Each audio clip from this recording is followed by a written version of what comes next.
More on this and analysis, Christine Duhaime. She's a barrister with Duhamie Law, specializing in counter-terrorist financing. She's also the founder of Digital Finance Institute, a think tank which looks at the digital transaction and financial trends, regulations, and digital terrorist funding.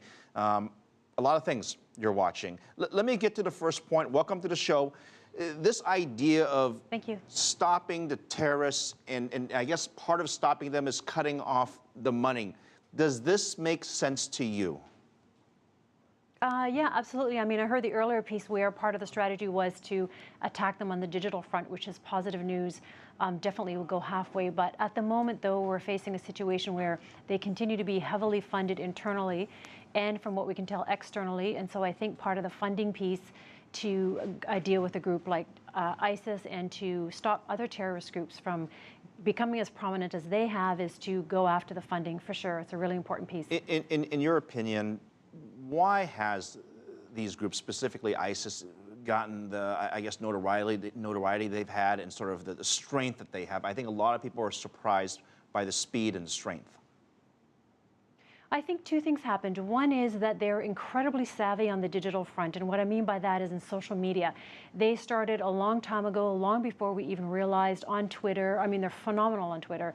And so the more gruesome type of attacks that they do, they upload it instantly on about 10,000 different social media. So they're right there, way ahead of anybody else in terms of the social media game.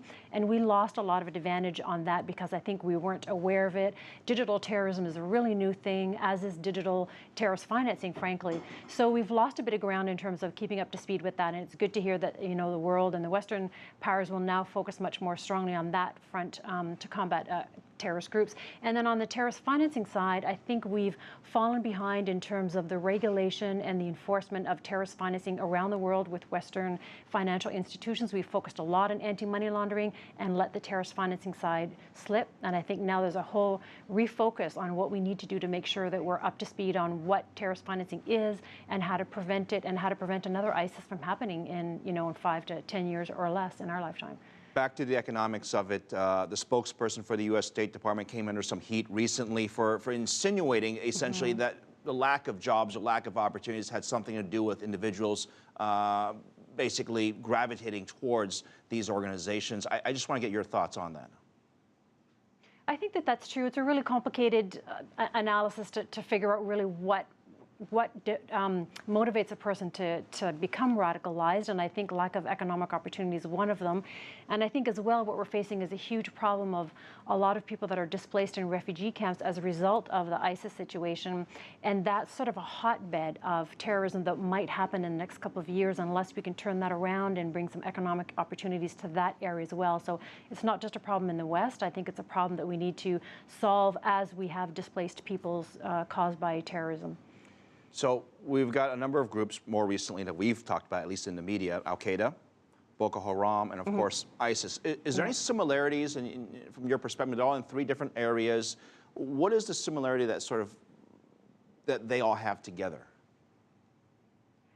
I think they're very good. Well, Boko Haram is different. They are just very violent. Well, I mean, they all are very violent. But the difference is that a group like ISIS is very heavily into social media, really good at fundraising. They have been for quite a long time, and they continue to be very good at fundraising and at circumventing the controls we had for terrorist financing. Boko Haram is very different. They're not in the terrorist financing game to the extent that a group like ISIS is. They tend to just, you know, much more aggressively take whatever they want as they engage in their reign of terror. So it's 2 different typologies and different ways of dealing with a terrorist group and terrorist financing. So they're actually quite different. In terms of similarities, they're terrorist groups, and that's probably as similar, you know, as a line as you can draw with respect to them. Nathan was talking earlier about the 70 or so leaders from around the world that are here in Washington discussing how to best combat this extreme terrorism, if you will.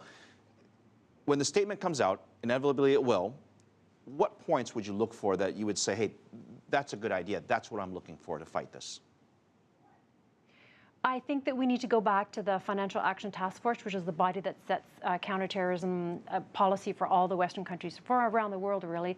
And I think we need to go back to them and have them relook at what it is that terrorist financing is, more specifically how we can combat that at the bank level, at the wire transaction level, at the payment processing level, at the money services business level. I mean, all of those activities, all of those institutions still support terrorism indirectly and unwittingly, and I think that they are lacking some of the tools and some of the knowledge to deal with it. So I think we need to have some sort of policy on what we're looking at and how we combat terrorist financing.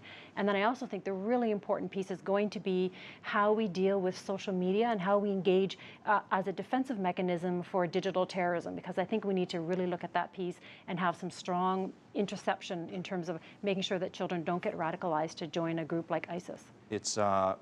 It is amazing, and it's shocking, actually, the role that social media is playing in this sort of war on terrorism. Christine Duhaime, we're out of time. Thank you very much joining us from Vancouver, BC, in Canada. Thank you.